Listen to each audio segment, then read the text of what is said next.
Hello students of first year. जो last lecture में मैंने आपको बताया था vaccines for cholera, then lecture को कंटिन्यू करते हुए अब आपका जो टॉपिक है इसमें क्षय रोग में टीकाकरण यानी कि वैक्सीन्स फॉर ट्यूबरक्यूलोसिस। क्षय रोग बैक्टीरियम ट्यूबरक्यूलोसिस नामक अगतिशील पतले अम्ल स्थायी जीवाणु द्वारा होता है।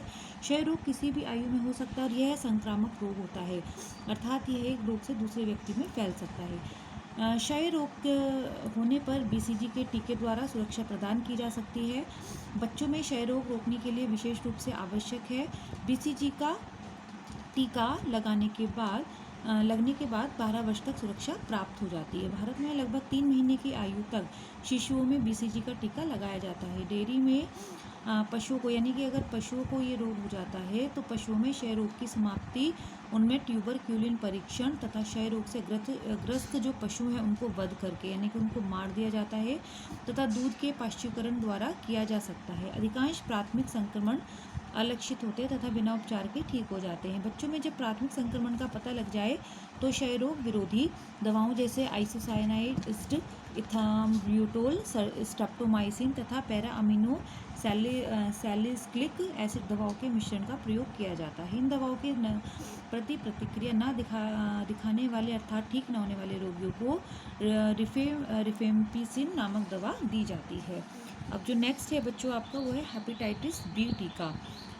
हेपेटाइटिस बी एक यकृत संबंधी रोग होता है जिसमें यकृत प्रभावित होता है जो हेपेटाइटिस वायरस बी से फैलता है। हेपेटाइटिस बी वायरस यकृत के तंतुओं को हानि पहुंचाता है। इस रोग के कारण 80% यकृत कैंसर तथा 68% दीर्घकालिक यकृत बीमारियां फैली हैं। हेपेटाइटिस बी टीका हेपेटाइटिस बी वायरस के अंशों से ही बनाया जाता है।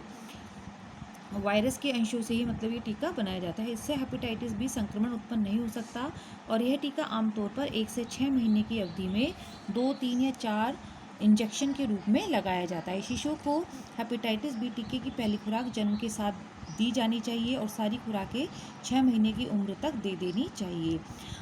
मैरिस हिलमैन के द्वारा हेपेटाइटिस बी वायरस के संक्रमण की रोकथाम के लिए कई टीकों का विकास किया गया था। ये वायरल एनवलप प्रोटीन के उपयोग पर विश्वास करते थे और टीका मूलतः लंबे समय तक हेपेटाइटिस बी वायरस के संक्रमण से ग्रसित रोगियों से प्राप्त प्लाज्मा से बनाए जाते थे। टीकाकरण के बाद हेपेटाइटिस बी संतह एंटीजन कई दिनों के लिए सीरम में पाया जा सकता है। ऐसा टीका एंटीजेनेमिया के रूप में जाना जाता है। देन नेक्स्ट आता है बच्चों एड्स का प्रतिरक्षीकरण। एड्स मनुष्य में पाए जाने वाला सबसे भयानक रोग एड्स है जो एक तरह का यौन रोग है। यह रोग एक विषाणु से फैलता है जिसे HIV और HIV1 और HIV2 अर्थात ह्यूमन डिफिशियंसी वायरस के रूप में भी जाना जाता है।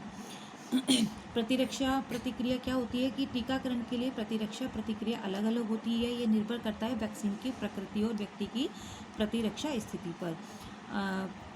अभी तक बच्चों एड्स के लिए कोई टीका अभी तक नहीं बन पाया है, लेकिन इसके बचाव ही इसके उपचार माने जाते हैं कि एड्स से बचने के लिए हमें निम्न उपाय करने चाहिए कि ये मैंने आपको नोट्स में लिख दिया है, आप एक बार इनको पढ़ लेना। ओके गर्ल्स, मिलती हूँ नेक्स्ट लेक्चर के साथ।